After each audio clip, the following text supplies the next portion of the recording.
Comme on est veille de Shavuot, alors on va faire certaines halachot qui sont impératives pour la fête de Shavuot. Pourquoi je dis impératif? Parce que cette année, il y a Shabbat et on rentre tout de suite dans Shavuot. Alors les gens, il ne faut pas qu'ils se trompent, il n'y a pas de Eruv Tafshilin. Eruv Tafshilin, c'est quand j'ai un Yom Tov et après j'ai un Shabbat. Quand j'ai un Shabbat et après un Yom Tov, je ne peux pas préparer pendant le Shabbat pour Yom Tov. De la même façon qu'il n'y a pas un Yom Tov, Machin le Chavero, un Yom Tov, je ne peux pas préparer pour un Yom Tov pour un autre. En Shabbat, Machin le Yom Tov. Aussi Shabbat, il ne prépare pas pour Yom Tov. Je vais vous dire quelques points qui sont très importants. Je voulais écrire une feuille comme j'avais fait pour l'aile à Seder avec les points importants ou un tableau. J'ai pas eu le temps, je l'ai écrit à la main. Bezrat Hashem, autre Razon la Moued, j'espère pouvoir les sortir. Se couper les cheveux. Il y a un minag chez ceux qui vont d'après le Harizal qui se coupent les cheveux. Nous, Baruch Hashem, les Sfaradim, ça veut dire en général, les Sfaradim, le lendemain de l'Akba Omer, on se coupe les cheveux, on se taille la barbe, pour ceux qui se taillent la barbe, et on se prépare pour la fête de Shavuot. Il y en a, comme ceux qui vont d'après le Ben Israël, après la Kabbalah, qui se coupent les cheveux veille de Shavuot. Cette année, veille de Shavuot, ça tombe vendredi, puisque en vérité, veille de Shavuot, c'est Shabbat. On ne peut pas se couper les cheveux Shabbat, alors on le fera ça vendredi. C'est important, c'est bien d'aller au mikvé, ok? Au mikvé vendredi, et aussi, si on peut, aller au mikvé samedi ou dimanche matin, juste avant la prière du net. Alors il faut faire attention au niveau de la halacha, au niveau du mikvé. Il peut y avoir plusieurs problèmes, Yom Tov ou Shabbat, qu'on se trempe dans un mikvé, d'accord? Après le Rav va dire, Shabbat, on ne se trempe pas dans un mikvé chaud. Ok, il y en a qui permettent, mais non, c'est pas seulement ça. C'est faire attention aussi de quand tu sors, tu as de une barbe, de ne pas faire comme ça avec ta barbe pour voir truc, ou pour pas.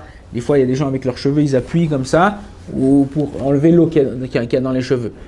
Ou sinon, problème d'essorer avec une serviette. Ok, faut faire attention. Il y a pas mal de problèmes qu'on peut avoir lorsque on utilise une serviette. Il faut préparer d'avance cette année spécialement, étant donné que c'est Motzei Shabbat, préparer d'avance la Ner Havdalah.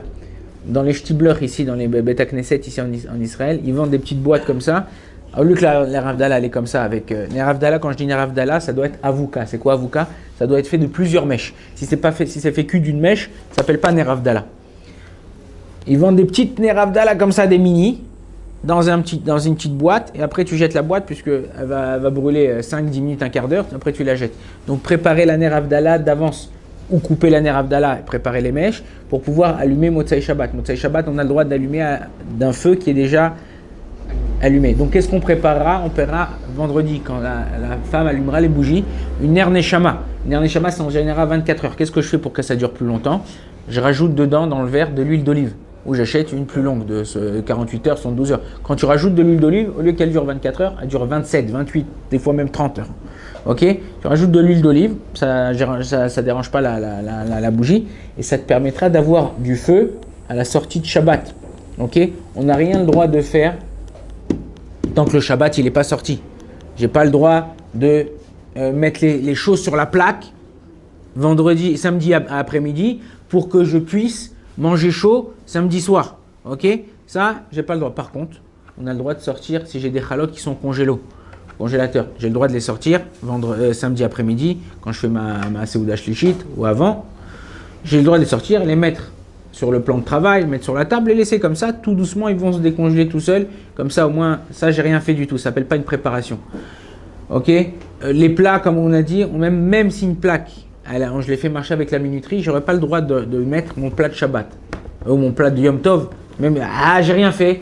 La plaque, elle va s'allumer dans une demi-heure, 1 heure, 2 heures et elle va commencer à faire chauffer mon plat. Ça s'appelle Achana.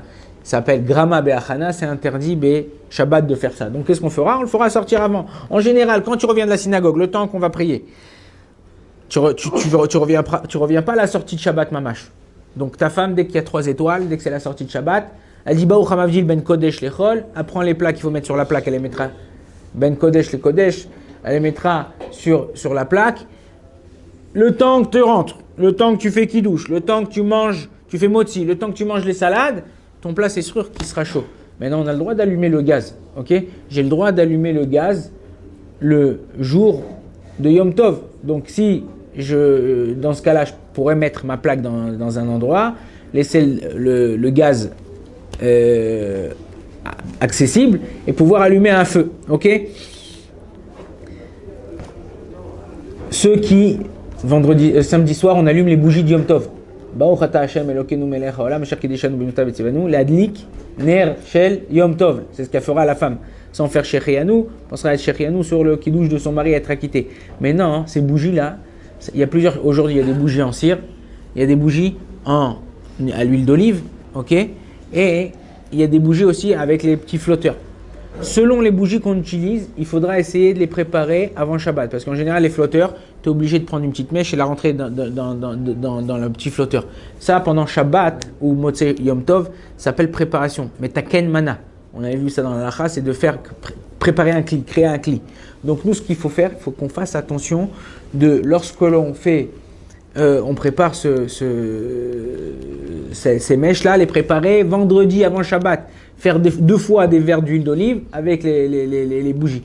Quand j'ai des bougies que je mets avec des bougies en cire que je mets dans un verre, j'aurais pas le droit de faire chauffer en dessous pour les faire tenir pendant Yom Tov.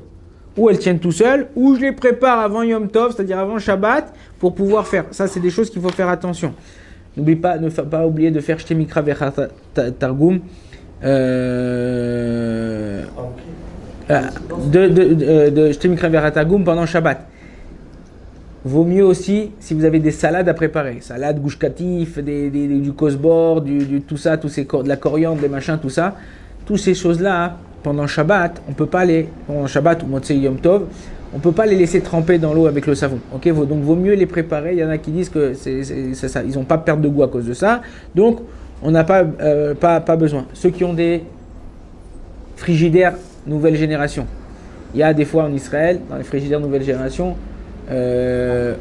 fonction Shabbat. Des fois, la fonction Shabbat, elle se met, c'est comme une minuterie automatique dans le frigidaire, et elle revient automatiquement à Motzei Shabbat. Donc, il faut faire attention là de la mettre plus longtemps, ok, ou de bloquer avec un bouton, ou de trouver une truc pour pas que à la sortie de Shabbat, elle revient. Vous êtes dans Yom Tov, vous pouvez pas ouvrir votre mécarère. On a l'habitude pendant Shavuot de décorer les maisons avec des fleurs, avec des mettre sur les armoires, sur les trucs, dans les Beit Knesset. Ça, il faudra le faire avant Shabbat. On n'aura pas le droit de le faire pendant Shabbat ou pendant Yom Tov. Faire attention aux minuteries. Les régler bien avant ou pendant Yom Tov, on a le droit de faire certains shinouïm, certains changements. Si c'est une minuterie digitale, interdit de toucher pendant Shabbat, pendant Yom Tov, on n'a pas le droit de toucher une minuterie digitale. Eau chaude, préparer de l'eau chaude assez pour Shabbat et pour la fête. Ok? On essaye cette année-là, comme c'est Shabbat, on essaye de faire mincha tôt. Avant, pour pouvoir faire Seudah Shlishit avant 4 heures, avant Sha'a Asirit. Pourquoi? Parce que si tu fais comme chaque Shabbat, mincha en ce moment, c'est à peu près l'entrée de Shabbat, c'est à peu près 7 heures. Si tu fais ta Seudah Shlishit à 7 heures, 7h15, tu vas rentrer, tu vas faire tout de suite Birkat Amazon, tout de suite à l'arvi, tu vas rentrer, tu vas pas avoir faim, tu vas pas pouvoir manger le repas de Yom Tov avec satiété. Donc qu'est-ce que tu fais? Tu manges à 11h comme l'Israélien, à 11h midi, 2h, 3h, tu fais mincha, tout de suite 3h30, 4h maximum, tu fais ta Seudah Shlishit, comme ça, hein, ça te laisse du temps pour te reposer, ça te laisse du temps pour après avoir faim pour le soir.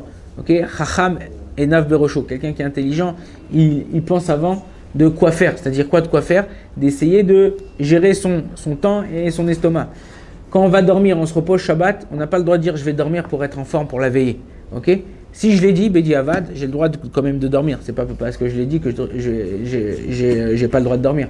Mais ça s'appelle aussi une préparation. Le fait de dire certaines choses comme ça s'appelle une préparation. Donc faire attention de pouvoir se reposer, d'étudier aussi pendant Shabbat. Et pour ne pas être fatigué le soir de la veille. Le Harizal il dit comme ça, quelqu'un qui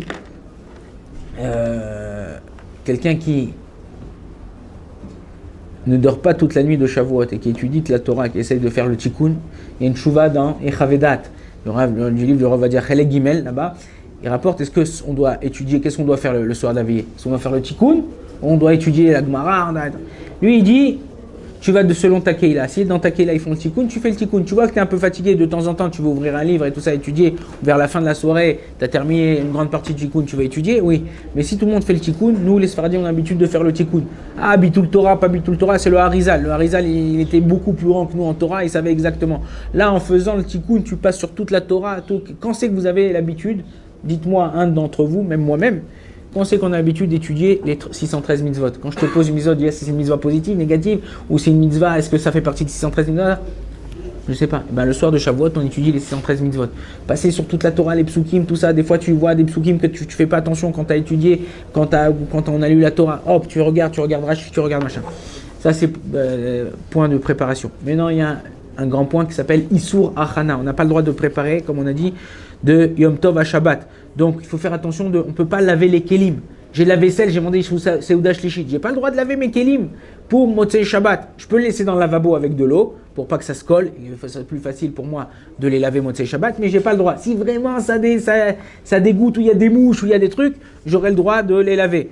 J'ai le droit de... Par exemple, Seuda Shlichit, j'aurai le droit, étant donné qu'il y a le temps encore, et que je passe, et je suis dans mon salon, je veux étudier sur ma table, je veux rester avec ma famille sur ma table, ça, j'aurai le droit de débarrasser à Seuda Shlichit la table, à condition que ça soit, pour que ça soit propre, pas parce que je veux mettre la table d'après pour le soir déjà directement. Sinon, j'ai pas le droit.